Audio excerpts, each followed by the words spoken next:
7th of April. We'll go to question 1.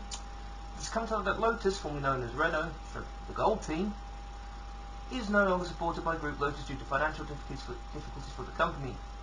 However, the team will remain as Lotus for the foreseeable future. What is your view on the situation? What impacts do you think this will have on the team? Well, I personally feel that it's not going to be that much of a setback for the team. I mean, the whole Lotus saga is what's kept the spotlight on that team, really.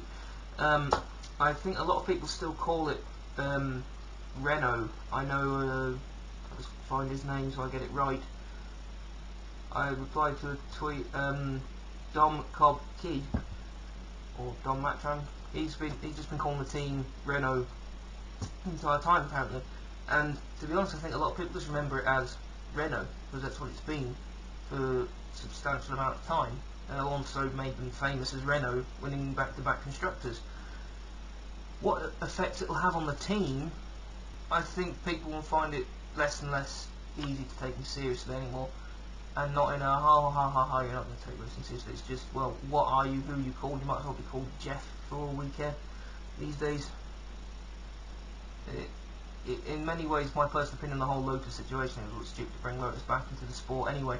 I mean, it's a great way to sell cars. It should have come back in as a sponsor, yes, or even as an engine supplier if they ever wanted to, but you shouldn't have come back as a Lotus team, because that's like me trying to bring back Matra or Tyrrell. It's just not going to have the same effect. Question 2. With less than 2 weeks of the Bahrain Grand Prix, speculations and rumours have gone into overdrive. Do you think the event will go ahead, and what do you see the resulting circumstances to be? I don't think it should go ahead at all. Purely on a moral ground, it should not go ahead. Peter Windsor on the Flying Lap reckoned it would go ahead because of the money that Bahrain has, and Bernie Ecclestone being Bernie Ecclestone, the troll that he is. I don't mean troll as in the interweb insults, I mean troll as in the capable animal.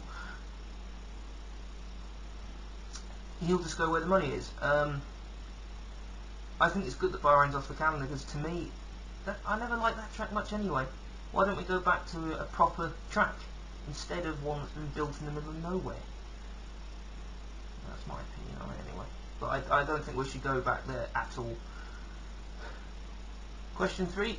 It appears that a French Grand Prix return is imminent for 2013, but which French track, Magny-Cours or Paul Ricard, would you like to see return and why? Purely because I can sort of remember it, I would say Magny-Cours. I believe Alonso had one of the Renault guys at the time, it can only have either been Alonso, Fisichella or Trulli, had a couple of, actually it wasn't Trulli, because he only won Monaco. So it was either Alonso or Fisichella who had a couple of really great victories at Magny-Cours for Renault, and if Lotus had remained Renault, then this would have been a great strategic play for them. However, because of that whole farce in question, what question 1 is asking, but I think we should go back to Magny-Cours, because I know it's in the middle of nowhere, but that sort of creates its own unique atmosphere, and because it was the most recent Grand Prix track, it's going to be most ready to go. As I'm not entirely sure if it's even used for racing at the moment, so if it's just stood there empty, then we don't have to worry about clashing with FIA GT3 GT1s or Le Mans series. The only thing that we'd have to be wary of is we don't clash the French Grand Prix with Le Mans. So there's got to be a bit of a gap between the two, and in recent years F1 has had a terrible habit of running Grand Prix at the same time as Le Mans, which for motor racing fans has been a difficult thing to choose between.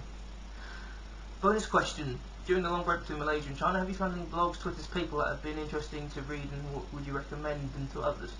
I found some good people, yes, I did. Well, and there's some people I already knew about anyway. Peter Windsor and the Flying Lap is always a good one. His most recent one with Rubens Barrichello was brilliant. Grace's blog, Grace F1 Fanatics blog, is always a good read. Jack Leslie F1 is a very good read. You'll know her as at Squiffany on here. Tiff Fletcher's Female Formula Fun, I know it's named one, but it's still a cracking read. I'd like to shamelessly plug my Netcars blog. I don't tweet it very much, I just prefer to let that one tick over on its own. It's available at yeah, my blog page is www.netcards.com/users/Chris- and the letter W. I generally just do race reviews, and I did a couple of sort of insighty pieces, but